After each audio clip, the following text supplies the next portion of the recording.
Hello, and welcome back to day 26 of Popcornween. And we're kind of switching it up a little bit. I know I did Hereditary, and this movie's been compared to Hereditary, but it's nothing like that movie. It does have a lot of suspense and a lot of creepy atmosphere, but it's a lot different and done probably a little bit better, at least entertainment-wise.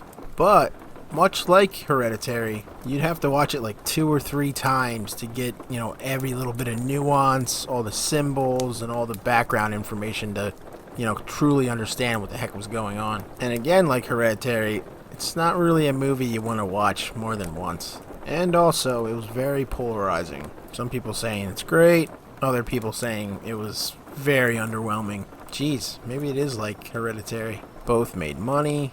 Both split the audiences in half. Both bored me to tears in certain points. Both started out as one thing and ended up as another.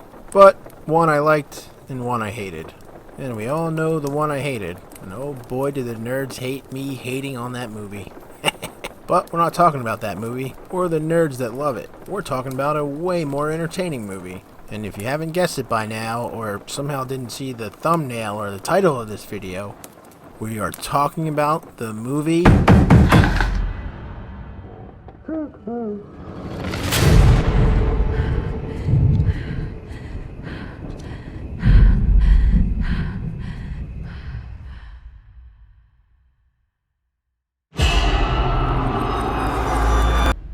I'll be waiting.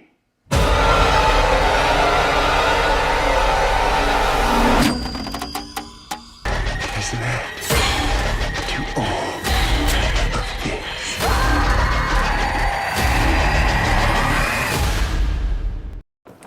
That's right, we're talking about Longlegs. A title that the writer admitted doesn't really mean anything. They just thought it sounded cool. It's the name of the main character, but other than that, there's really no significance for it, or why he's named that. Obviously, we gotta talk about how Nicolas Cage is in this movie. And like a lot of Nicolas Cage stuff, you either loved it and wanted to see more, or you kinda hated it. Who is the man downstairs?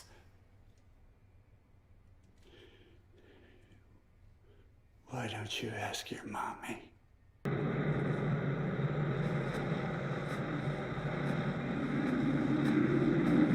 Let me in now, and it can be nice. Make me go now, and I'll have to come back. Not once, not twice, but as many times as I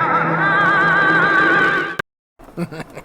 Nicolas Cage rules. So, like my other ones, I'm not going to go over every little detail of the movie. I'm assuming you already watched it. Long story short, Longlegs starts off as a Silence of the Lambs style murder mystery, where we see Agent Lee Harker, played by Mika Monroe? Whatever. A talented rookie, while on her first serial killer case, seems like she has almost psychic powers. And because she's a smart young woman with almost superpowers, of course they gotta make her autistic. She plays the character almost as like a emotionless robot. Which, you find out later there's a reason for that. But it's just the autistic genius is getting a little overplayed these days. Given her talents, she's brought on to the task force to find the serial killer, Longlegs. A bizarre murder spree that seemed to be all connected, but all the evidence leads to the father, every time their kid has a birthday around the 14th, murders the mother, the daughter, and then himself. There's no evidence that anybody else was in the house, but weird little notes with a bunch of symbols on them are left at every crime scene, so they know they're all connected somehow.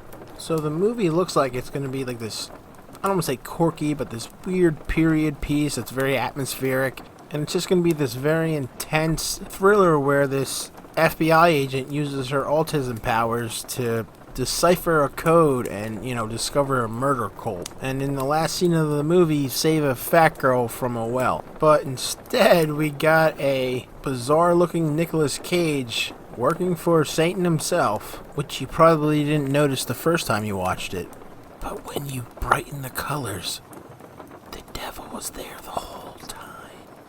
Dun dun dun! Who needs one of those stupid sound machines like Till has? And with the power of the devil, Nicolas Cage forces his way into a single mother's home to make lifelike dolls that he puts devil balls in. And of course, Autism Girl's mom goes to little girls' birthday parties and dishes out the devil dolls, which makes the father kill his wife and their daughter every time. So Agent Autism cracks the code, unlocks some very convenient memories, realizes Nicolas Cage has been living in her house almost her entire life, and her autism is caused by a devil ball. Now, the last stretch of the movie is her stopping her mom from doing yet another horrible thing. And I guess she does. She saved a third of the people living in the house, I guess. Granted, to do so, she had to aerate her mother's head. Now, to save the little girl, all she has to do is do what she did to her mom, but to a doll, and then click, click, roll credits.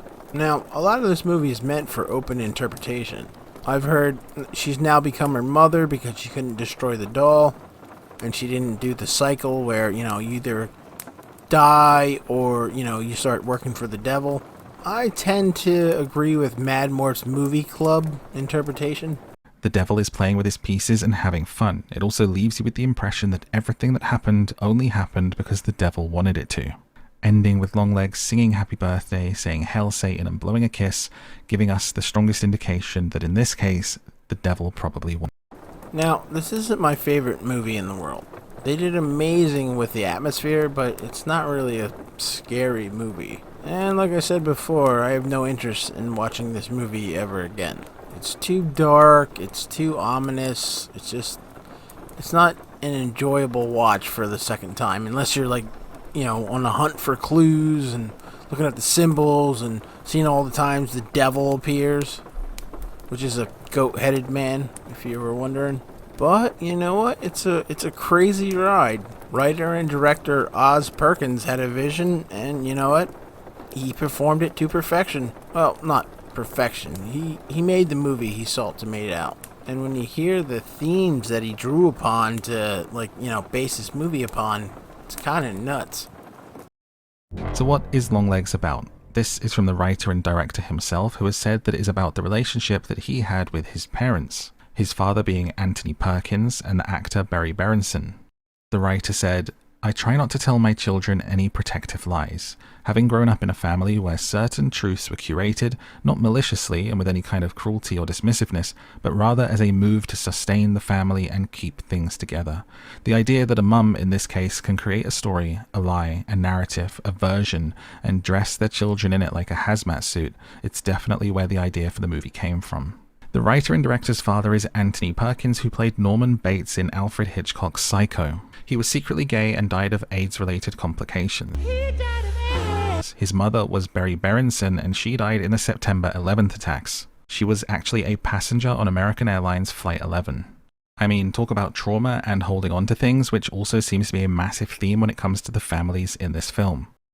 So, there you go. It's supposed to be a dysfunctional family devil ball Nicolas Cage movie, I guess. And technically, it is.